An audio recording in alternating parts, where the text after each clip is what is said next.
We don't want ICC's hypocrisy to apply here in our country. President Putin is welcomed.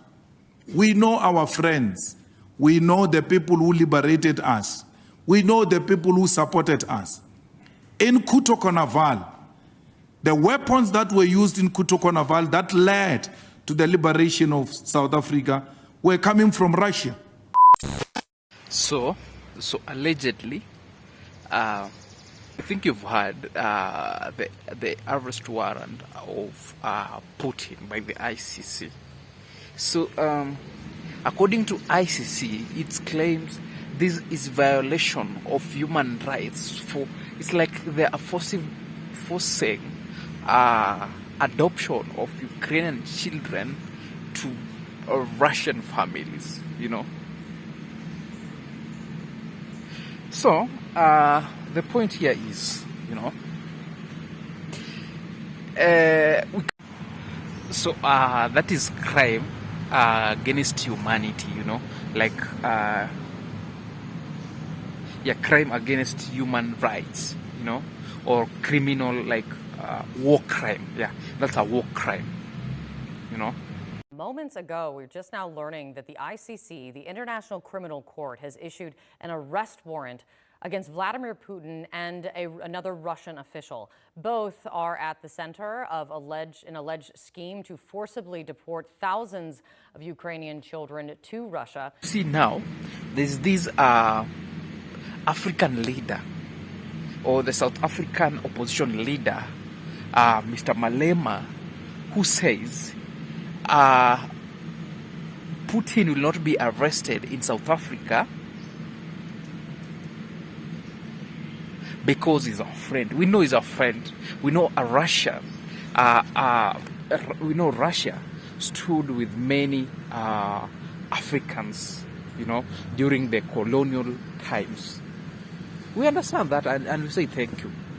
But what my concern is, so the story comes here. Uganda, they're passing a bill, actually. Like, there's a bill that has passed in Parliament, which when Mr. President signs the bill, it criminalizes and it put severe punishment to the LGBTQ plus XYZ, whatever, you know. So Mr. Malema claims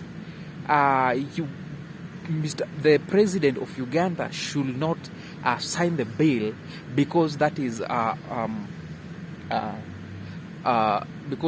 like against human right, going against human right, you know.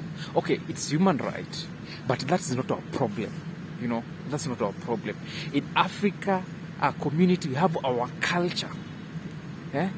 We have our beliefs that man and woman should get married to, not man and man, not man and not woman and woman, whatever. You see? LGBT. Homosexuality. Yes. It hasn't been our problem. And I can say,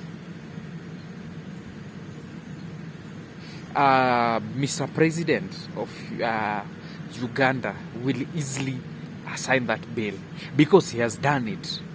I think is it in 2013? He signed a similar bill that criminalizes, you know, it put harsh penalties to African or to the homosexuality and the group, you know. Though you know, like, yeah, it did sometimes back, but it faced some consequences. Listen to this video or watch this video. He has hit headlines across the world following his decision to assent into law the controversial anti-gay bill that imposes stiff penalties for homosexuals in Uganda. But even as citizens there celebrate the move, President Yoweri Museveni's government is now facing repercussions as countries that had been opposed to the law are making good their threat to cut links.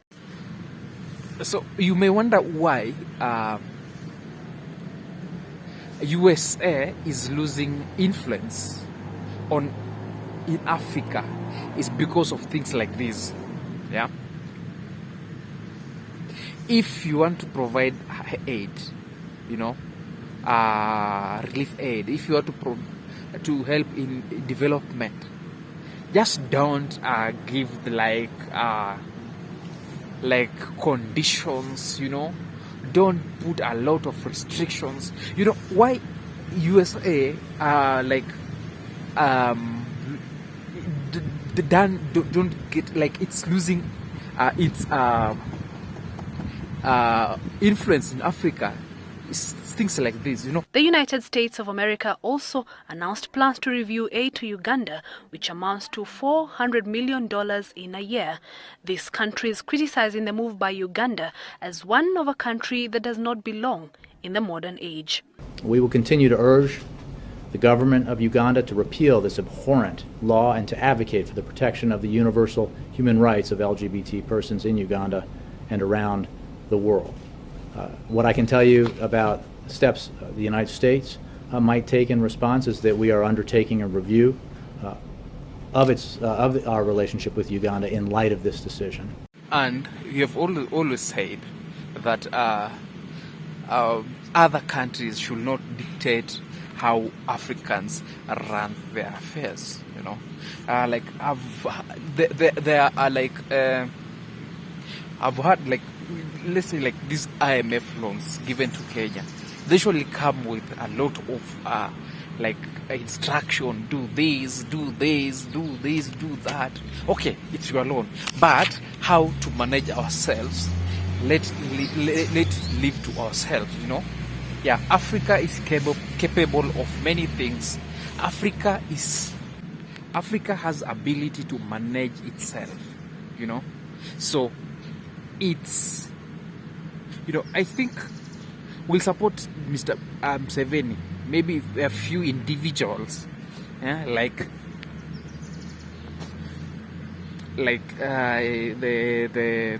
Malema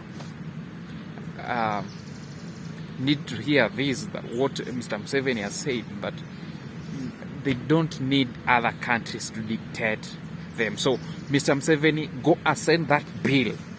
We'll support you. We'll be behind you. Yeah, as Africans. Yeah. Even I saw Kenya. Kenya also, there's one of the MPs tabled that bill in parliament, or is preparing to table a bill in parliament against homosexuality. We must preserve African cultures. Yeah. Though, there's a clip I saw that homosexuality actually originated from Africa, it dated sometimes back, but we don't care. We don't care. We don't want to be dictated.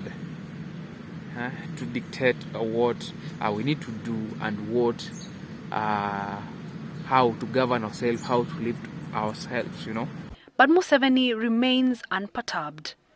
The outsiders cannot dictate to us. This is our country, this is our society, it is our future, it is not anybody's future. And the outsiders will have to live with us, or if they don't want, they take their aid and we shall. Uganda is very rich, we don't need aid. In fact, aid is part of the problem. I like that,